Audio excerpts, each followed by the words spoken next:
Existe uma palavra, né, que até dá origem a esse vídeo que a gente está fazendo, que é encenação. Mas como a gente também está fazendo um trabalho que vai ser mediado por uma câmera, existe talvez uma necessidade de tradução. O que seria encenação por um trabalho que é um vídeo, né?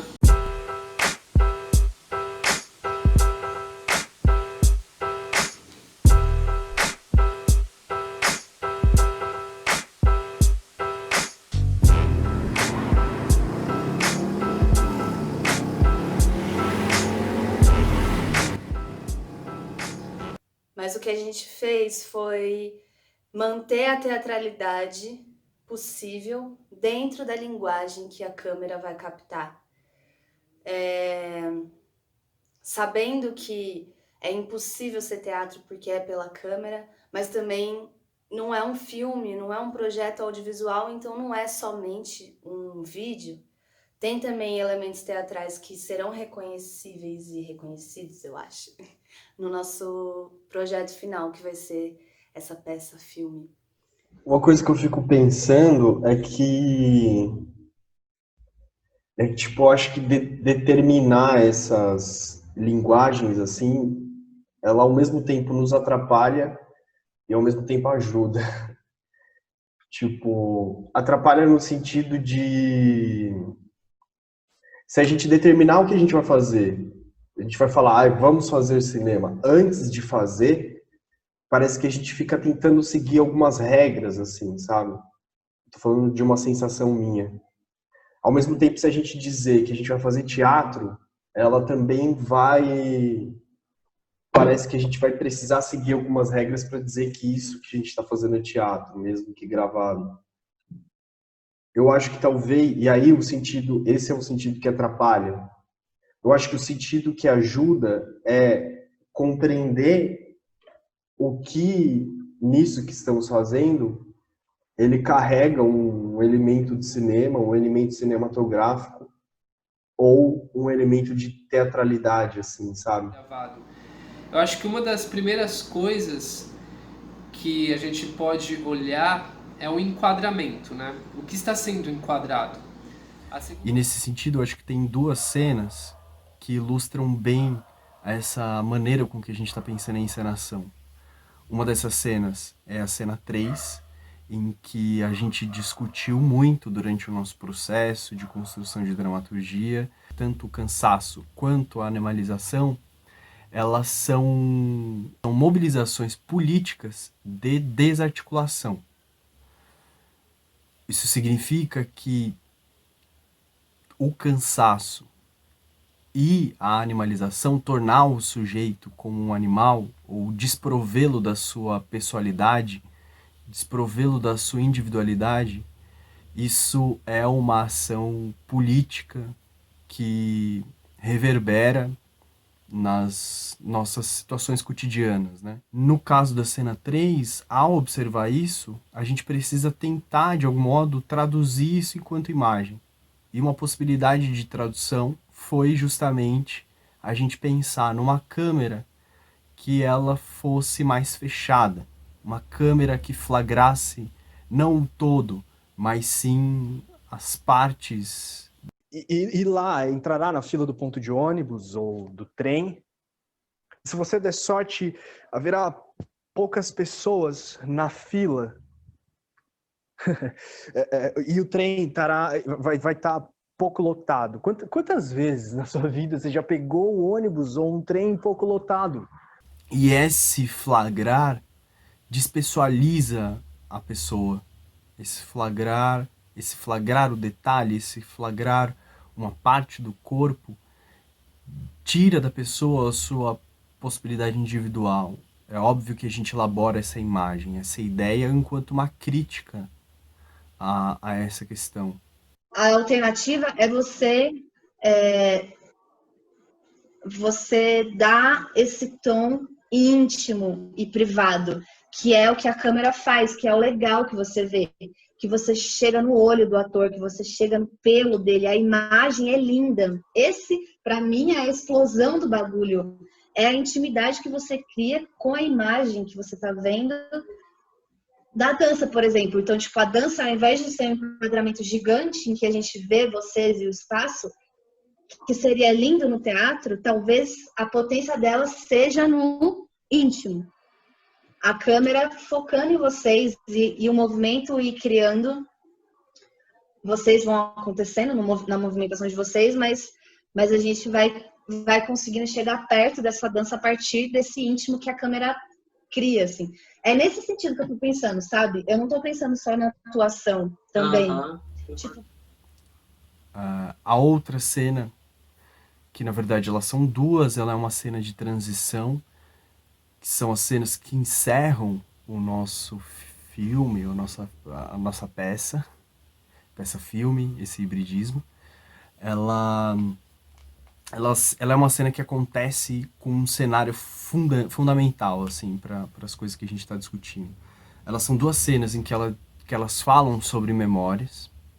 Elas são duas cenas em que essa memória é um exercício de reflexão sobre as condições. E ela acontece num cenário onde ele todo corrobora para essa discussão.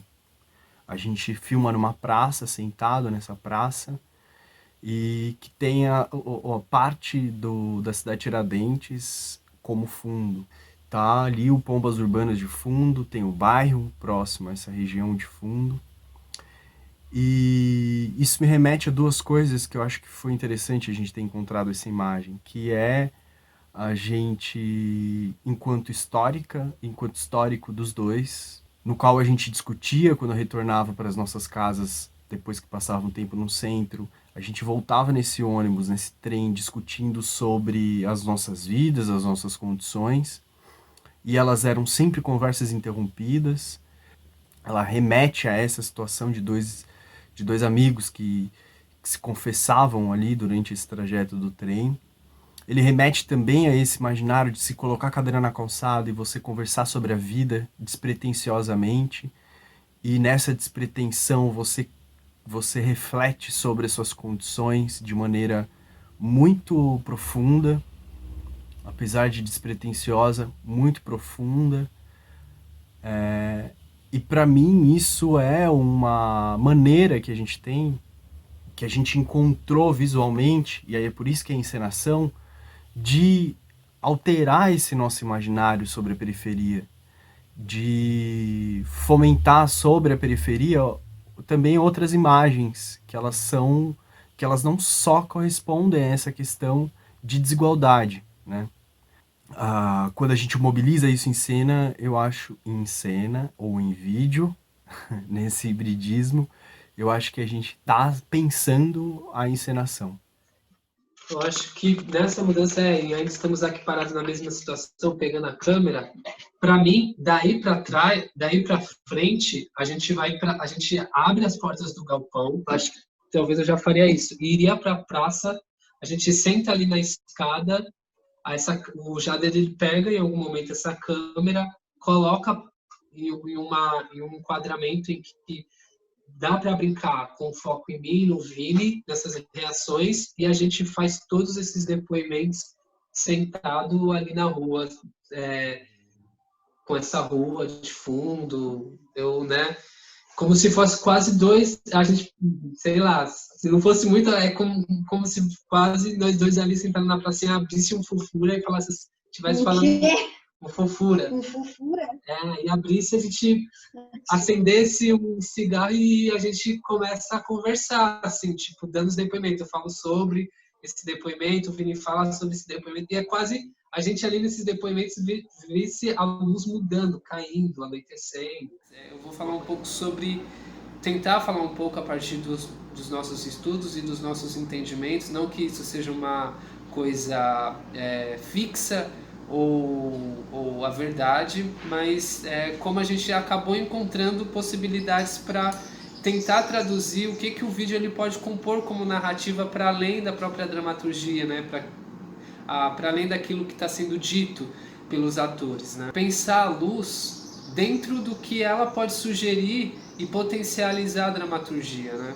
Então, a gente entende que a nossa dramaturgia ela começa em um período, né, a partir de um momento talvez que alguém levanta da cama em sua casa e ela faz a sua trajetória até o lugar, né, trabalho, escola, e depois ela retorna para casa e assim, né, temos o dia, né, um dia inteiro. 5, Estação Santa Cruz. Tem uma coisa que eu gosto de fazer, que é muitas vezes andar na madrugada para esfriar a cabeça ou pensar em algumas fitas. Sabe? Tem algo que parece revelar-se nas ruas. Eu não sei bem o que é, mas quando o cachorro late, quando o som da televisão da casa do vizinho, ainda ligada, atravessa as ruas e vai até a rua, nossa! A luz alaranjada dos poucos postes que funcionam iluminando os labirintos que as ruas se tornam. Aquilo que eu conheço tão bem quanto a palma da minha mão desconhecida. Saca? E aí a gente pensou, como é que a luz ela poderia ajudar nisso, né? Então a gente, a partir de alguns estudos, entendemos que a luz da manhã, ela é uma luz mais branca, né? Ela tem uma luminosidade mais clara, né? A luz depois do meio-dia, ela começa a ficar mais amarela, mais âmbar, né? Ela traz mais calor. E quando ela vai se encaminhando para o fim da tarde, né, 6 horas, quando começa a escurecer, essa luz ela também muda para uma luz mais azulada, né? Uma luz mais fria também. Então, a gente pensar a luz, né, nessa trajetória foi pensar exatamente esse caminho da luz durante o dia, porque compõe com a nossa dramaturgia. E também pensar em como esse rosto ele pode ser iluminado, né? A luz ela começa nascendo de um lado, né? E ela vai, conforme ela vai mudando, ela vai iluminando até o rosto inteiro, né? E até chegar ao outro lado, né? Então, eu acho que o que mais a gente buscou em relação à luz, e isso também é teoricamente, né? Na prática ainda a gente vai ver. Aliás, eu acho que quando esse vídeo for publicado, a gente já vai ter feito a temporada, então vocês vão ver o resultado de algum modo, que é como a gente pode pensar essa luz e a trajetória dela a partir de que ela também experimente essa relação em que o tempo ele se conclui desse dia. Né? Hã? Calma. Quem disse isso? Não fui eu. Você tá bem? Tô. Não sei. Não, eu entendo. Eu entendo mesmo, sério. A gente tá aqui, né, nesse lugar apertado, sabe? É estranho. Não é? As pessoas só ficam olhando o celular. Tipo, olha aquele cara ali, por exemplo, ele tá com fone de ouvido, ele tá, tipo, dançando pro celular, entendeu? Isso é bem estranho. O quê? O que que é estranho? Balançar a cabeça e dizer sim para qualquer coisa. Como é que a luz, ela também compõe essa narrativa, tanto quanto o enquadramento, tanto quanto as cores que usamos, né? A gente está estudando também, né? Qual é a cor adequada para esse figurino, né? Em contraste com uma outra cor, com talvez um brinco, talvez com uma calça, né? Então tudo isso, né? Essa temperatura, né? Se transmite calor, se transmite mais algo mais frio, né? Então tudo isso está em jogo exatamente para tentar compor e potencializar o texto dramático, né? A dramaturgia, que de alguma forma pensar isso também vai se transformando isso num roteiro de gravação, né? os enquadramentos da câmera, as movimentações de câmera, o roteiro de ação dos atores, o tipo de atuação, como seria o figurino, as cores envolvidas, objetos. Não vai ter o cenário que a gente gostaria que tivesse, porque não vai ter a peça de fato, né, presencial, o evento teatral não vai existir, mas a gente manteve o pensamento que antes a gente já estava tendo sobre como vai ser esse espaço, a ocupação desse espaço, onde vai acontecer essa narrativa, como vai ser a iluminação, enfim, tudo que se trata esse imaginário tão completo e complexo que é o pensamento de encenação, em que a atuação ela está completamente inclusa nisso, né? A atuação, o que os atores vão fazer naquele espaço também está em jogo com o que tem no espaço, do que se vê, da estética do espaço, das cores, da organização das coisas e do jogo com os elementos que estão ali, enfim, tudo isso tá numa mesma malha, numa mesma rede em que tá tudo ali em equilíbrio ou desequilíbrio, mas tudo coexiste, né, nesse projeto de encenação. Então, partimos da narratividade, partimos da espacialização da palavra naquele espaço e do jogo possível com essa câmera, que vai ser também um elemento narrativo. O que a câmera está captando aqui é um recorte da coisa. Ela também produz narrativa, ela também faz o ponto de vista, as perspectivas e também está contando uma história que é muito diferente do que está acontecendo aqui, de fato, né? Aqui onde eu estou gravando. Então, a gente pensar essa teatralidade que vem da narrativa já instaura muita coisa para o espaço que a gente vai gravar no galpão. De jogo com espaço mesmo. Porque a narrativa, além de você ter que contar uma história, você está jogando com um espaço. Porque, normalmente, para se visualizar o que você está narrando, que não está acontecendo na relação dramática, não tem um cenário realista, não tem uma trilha de fundo sonora, nem uma luz que ajuda a criar essa imagem muito próxima à fotografia ou ao cinema. A narrativa ela cria com o corpo do ator, com o que ele narra. E a palavra ela é concreta e ela é tão importante assim, porque é a partir do que você está me contando, de uma memória ou de qualquer coisa que seja, de algo que já aconteceu, que a gente vai visualizar de novo. E isso acontece no espaço, com o direcionamento do olhar dos atores, com a relação com essa imaginação que você criou e que ali vai ser concreto. Então, por mais que seja um plano preto, aquilo vai ter que se transformar num transporte. A gente não vai ter objeto, nem cenário, nem vai ter chroma key, nem nada. Nossa. Enfim, mesmo que tenha uma projeção, mas nada vai contribuir com o realismo do cinema. Vai ter que... o espaço que a gente está criando vai existir a partir da espacialização da narrativa de vocês. Isso é muito teatral. Isso não tem como. Mas é justamente isso. O espaço, ele está ali construindo essa narrativa que está sendo contada ao longo dessa dramaturgia nossa, junto com os atores, né?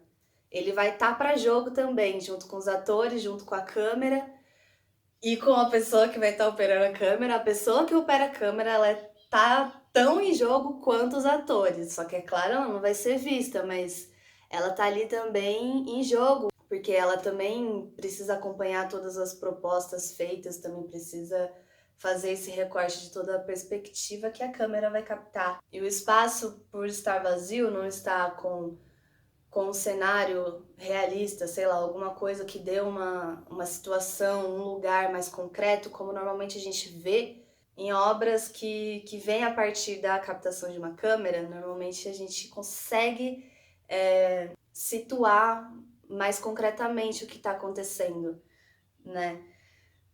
No nosso filme, esse elemento é muito teatral, porque é um espaço vazio que vai ser ocupado pelas imagens, pelas palavras, pelo jogo de luz, de sombra,